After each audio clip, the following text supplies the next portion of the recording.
Genderang perang ditabuh oleh Luis Enrique. Pelatih Paris Saint-Germain itu tak terima timnya dibobol sebanyak 4 kali oleh Newcastle di laga penyisihan Grup F Liga Champions musim 2023-2024. Maka dari itu Enrique secara terbuka menyatakan kalau timnya akan membalas dendam di pertemuan kedua nanti. Pertemuan kedua antara PSG dan Newcastle United akan terjadi di pertengahan pekan ini. PSG yang kali ini bertindak sebagai tim tuan rumah pasti sudah menyiapkan siasat untuk membungkam wakil Inggris tersebut. Tapi, jika dilihat kondisinya saat ini, apakah PSG benar-benar bisa membalaskan dendam dan memperbesar peluang lolos ke babak 16 besar? Pertemuan kedua nanti memang benar didasari oleh dendam kesumat, karena PSG asuhan Luis Enrique benar-benar dipermalukan ketika bertandang ke St. James Park. Klub asal Paris itu digilas 4-1 oleh Newcastle United yang notabene sudah lama nggak berlaga di kompetisi sebesar Liga Champions.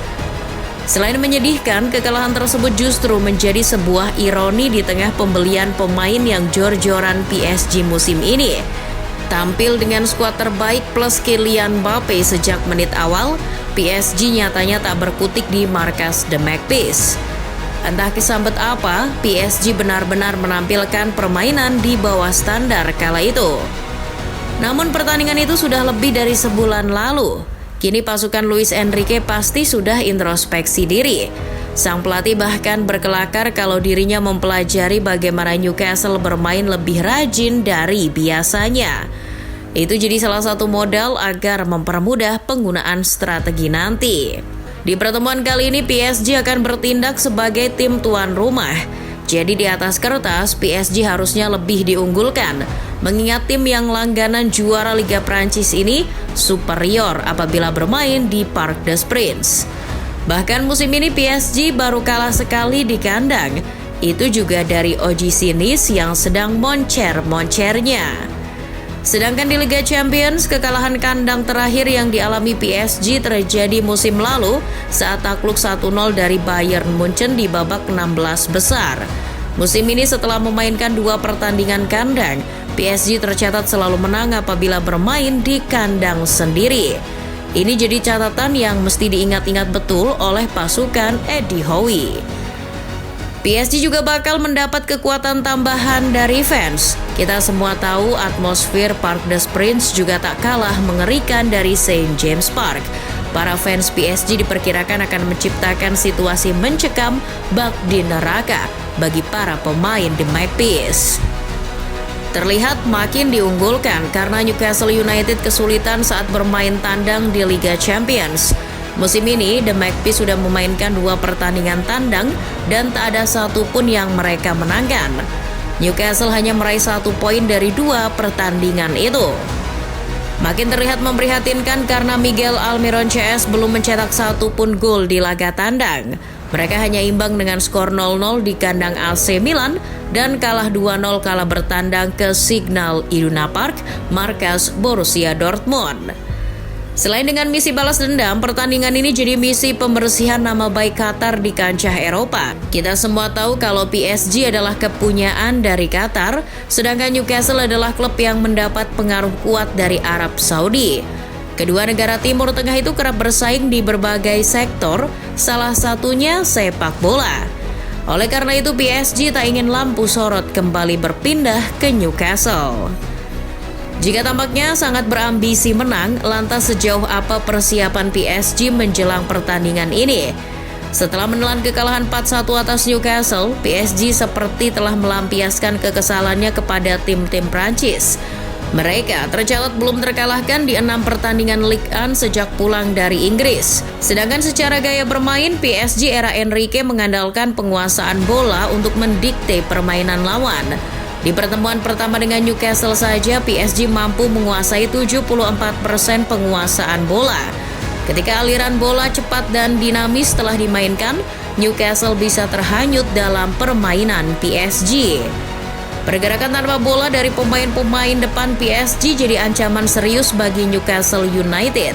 Permainan PSG yang cenderung mengepung pertahanan akan memaksa lawan untuk meningkatkan kewaspadaan. Jika ada satu saja yang lolos, pemain tengah PSG akan cepat mengirimkan bola daerah sehingga menciptakan situasi 1 atau 2 lawan 1 dengan penjaga gawang lawan. Sayangnya PSG dilatih oleh sosok yang kolot macam Luis Enrique. Meski bisa menguasai bola sejak sepak mula, tapi jika Newcastle bisa memberikan efek kejut di babak pertama, maka PSG akan kesulitan.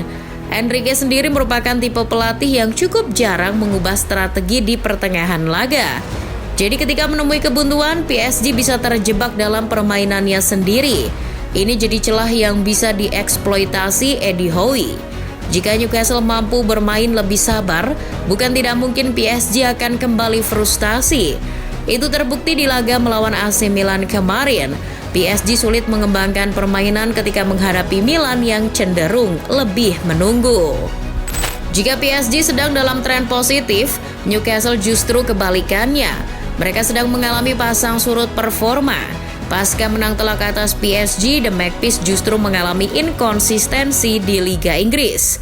Diawali dengan hasil imbang melawan West Ham United, Newcastle United hanya mengantongi 3 kemenangan.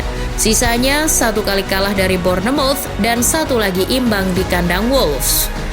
Demikian juga di Liga Champions. Newcastle United gagal menang di 2 pertandingan terakhir melawan Borussia Dortmund. Kondisi yang sedang tak stabil ini bisa dimanfaatkan PSG untuk mengambil inisiatif menguasai pertandingan. Apalagi Newcastle datang tidak dengan skuad terbaik.